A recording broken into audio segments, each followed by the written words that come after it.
Okay, I want to call on this gentleman right here. You want to give me money? Thank you. My name is Hitisham, and I'm a Fulbright scholar here in the United States. Of course, I haven't read the book, but my observations are based on the presentation made by Christine. Unfortunately, I found some of the, there is a lot to debate about, but I understand I am a participant only. I can make only use of limited time.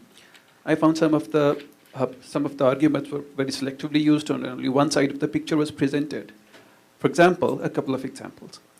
You said Kashmir, Pakistan has no legal basis on Kashmir. I don't understand what sort of legal basis should we have. You have mentioned about the UN resolution.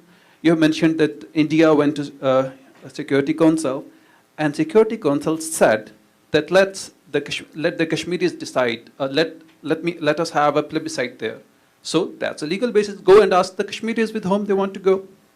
My second observation: yes, we had a beautiful lawn back there in our homeland, but it was late 1970s, at the peak of Cold War. Soviet Union just entered Afghanistan, and here was the CIA and the Americans.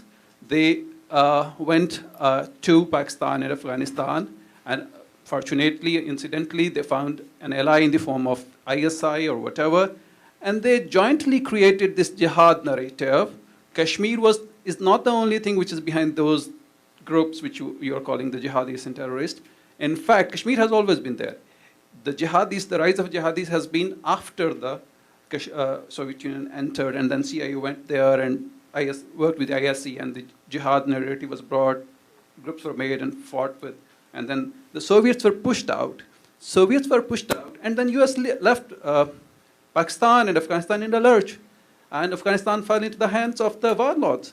All right, so you need to read my book, because every single thing that you just said is fictional. Let's first begin with the UN Security Council Resolution 48. Sir, have you read it?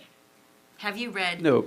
Okay, so the first thing I'm going to encourage you to do is go on to the UN Security Council's website and read that fabulous resolution that every Pakistani points to, but which not a single one has read. I also then want you to take the actual version from the UN Security Council, and then I want you to compare that to the claims made by Pakistan's permanent representation to the UN. And you're going to understand your confusion, sir.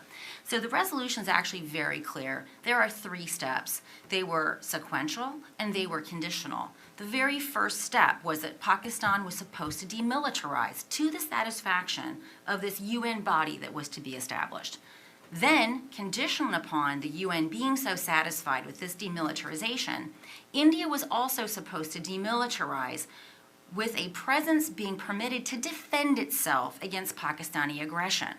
The third, having both of those 2 steps taken place to the satisfaction in sequence to this preferences of the UN, then the plebiscite would be held. So all those Pakistanis that are so upset about the plebiscite that never happened, they have their own government to blame, because Pakistan never fulfilled the first necessary but insufficient condition.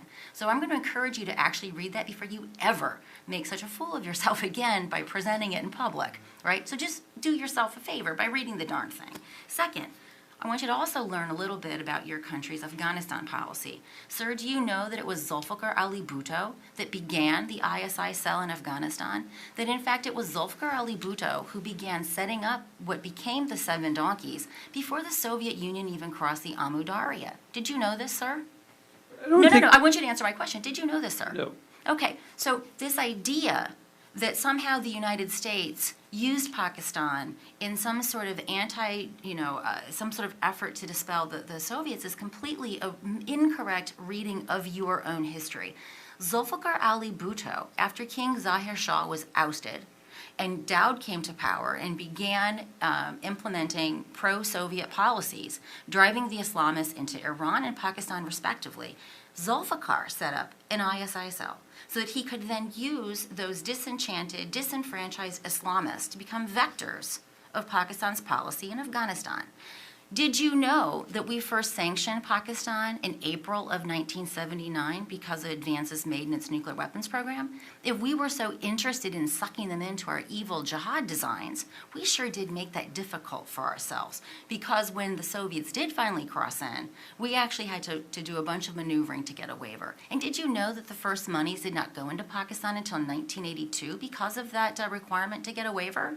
So before you go and you blame the United States for using and abusing poor Pakistan, you should familiarize yourself with your own history, because in fact Pakistan had been instrumentalizing Islamists long before the Americans even knew what an Islamist was. Now, going to your next point about the Americans just leaving Pakistan high and dry.